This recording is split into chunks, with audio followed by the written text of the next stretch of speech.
Hey guys, Professor Bell, Comic Book University, and Conan the Barbarian, issue number 9 out of Titan Comics. Fantastic comic book, guys. I actually read it last week, but I'm so busy and right now I'm so genuinely tired. I just can barely keep my eyes open, but I had to get this out because it is Wednesday. But I just reread it again really quick and still an amazing comic book. Dare I say, one of the best Conan comic books out there. But why, you may ask? Let's get talking about who made the comic book. I'll explain it then. So we got Jim Zub doing the story. Well, he's the writer. The line art is by Rob Delatorre. The colors are by Dean White. Richard Starkins does the letters. And a bunch of variant covers out there, including one by Mike Diodato. Hells to the yeah, baby. Anyway, beautiful comic book, man. Everything about this book. Conan is brought back to the Thurian age, where he meets up with Brule, the spear slayer. Um, Brule is one of the. Actually, Brule is the main guy who, the right hand man to King Kull. Now, King Kull, or Kull the Atlantean, this is the original. It not only is it an ancestor of Conan, right? Conan is a long, long, long descendant of King Kull. Here's the thing. Conan is also Kull in the more esoteric way of looking at it. Kull is the original story that Robert E. Howard was writing for Weird Tales.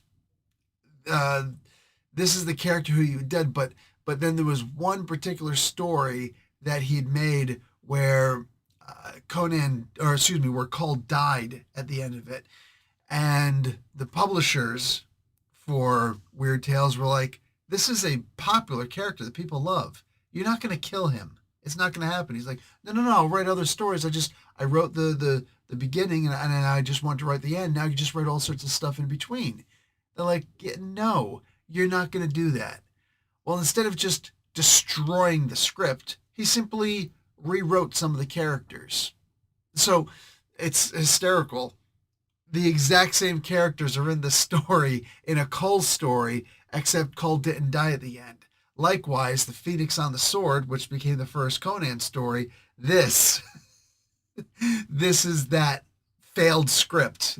I should say this rejected script clearly wasn't failed because he reworked it, repurposed it, and he got two more stories at it, including probably the most famous sword and sorcerer fantasy character ever. There would be no Dungeons and Dragons if it weren't for Conan, right? There probably wouldn't even be a Lord of the Rings. Most people probably wouldn't care, right? So, but then again, who knows? Anyway, amazing stories, amazing. So Conan goes back in time and gets to meet both of these characters. He actually gets to meet King Kull, crosses blades with him. Conan with his sword, Kull with his axe. Several things happen in this because Conan is a little freaked out a little bit in this. He kind of falls unconscious, probably because of the time travel, right? King Kull is dealing with his own thing. He's always dealt with the struggles of leadership, right? And unfortunately, Robert E. Howard wasn't able to really emphasize that incredible story, right? The reason I think that Conan did better than Kull is because the story of Kull starts pretty much with him becoming the emperor, the ruler, right? Meanwhile, Conan, it ends, so to speak, with him being the ruler, and you get to see all this other stuff of the comeuppance. It's a weird sort of a thing, right? It really is, because for all intents and purposes, they're the same character. So seeing these two meet and coming at it and crossing blades, I don't remember that ever happening, but I'm old. Maybe I'm just forgetting things, but I don't remember them ever meeting each other in the comic books. Mind you, I've only read the regular stories and in the Marvel comic books. I don't think I read anything from the other companies that used to produce Conan. I don't think I did. Was it Dark Horse? I don't even remember. Anyway, yeah, so there's that. So seeing these two meet is actually really great. And the idea that they might actually be able to work together is fantastic. I love the idea that he's working with Brule. That sword that he found in issue number 1 seems to be Brule's sword. Remember, he was told that this is a Pictish sword, and all of a sudden you see Brule wielding the same sword. That's awesome. How could this possibly be overlooked? Simple. Brule is known as the Spear Slayer. So him tossing that spear against that black obsidian god and whatnot, and meanwhile he's got the sword there just for the sake of conversation. I love this. I love all the little innuendo that's going on with these stories. Here's something that potentially blows my mind also.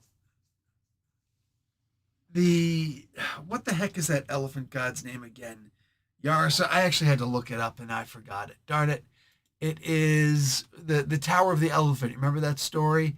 So Yagkosha, that god that he had to come across at one point, that was incredible.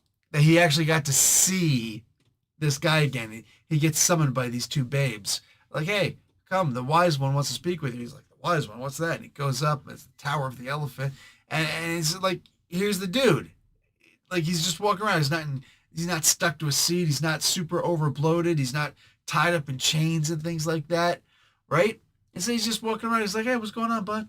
Yeah, I'm just chilling like a villain right here. I haven't been captured yet. You're out of time. I love that. I don't know. Maybe it's just me. I don't think I would have thought of using Yagkosha to be the one to explain to Conan that he's out of time, that he's a man out of time in some regards, right? He's a man before his own time. That's so cool to see that. But I've got a D&D mind, so in my mind, I want to see Yagkosha giving missions to Brule and Conan to go out and kick this butt and take those names, right? Like, that's what I want to see right now. Here's some problems in the world. How about you go do this and go do that? That would just be so amazing. Maybe, we'll see. But this is cool. At the end, you get to see the Red Slayers come walking in, led by someone in the front. I think that it's Dukalon. Myself, if you ever read those old, Kull had some conspirators about him, that he couldn't quite prove everything, but in the end of his days, his conspirators were there, and he handled them. Which would eventually become the first Conan story also. Again. Man, amazing. I mean, the only time I've ever seen that done wrong, so to speak, was in the Marvel graphic novel. I forget who wrote it, but I have it over here. The King Conan story, the last Kull, the King Kull story, the last Kull story, where he actually meets and hooks up with the hooded figure of death. Oh, that's right. Thanos off in the background talking about, man, she with all these other dudes and just cucking me. Yeah, that's right. That's right. Fantastic. So anyway, it could be Dukalon. That's who I think it is. What do I know? It could be Canoob, right? There were 4 main conspirators there, and I had to go and look up their names also because I just don't keep these names on my mind. But Inaros, I think, was the midget. This guy was definitely not a midget. And then there's the minstrel, Redondo. I don't see Redondo being in charge of the or having any kind of authority over the Red Slayers. How sick would it be if Conan became one of the what was they called, the Black Horizon? Darn it! What was King Kull's army? Hey, anybody who can remember? There's the Red Slayers, right? That's his elite guard. But Kull was the general of this particular army, the Black something. And that's when he took the position of leader after those same 4 conspirators killed the previous king, right? What was the name of his army? The Black something. Anyway, whoever can figure that out gets a no prize. Professor Bill, Comic Book University no prize. You want that no prize? Say something. I'll comment back. Anyway, guys, beautiful book, incredible story. I love what Zub is doing.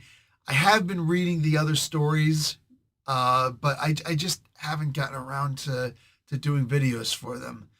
This one, though, this one blew my mind. I had to put something together. Anyway, guys, love and peace, a little bit of hair grease. Like the video, watch an ad. Professor Bill, Comic Book University. Class dismissed.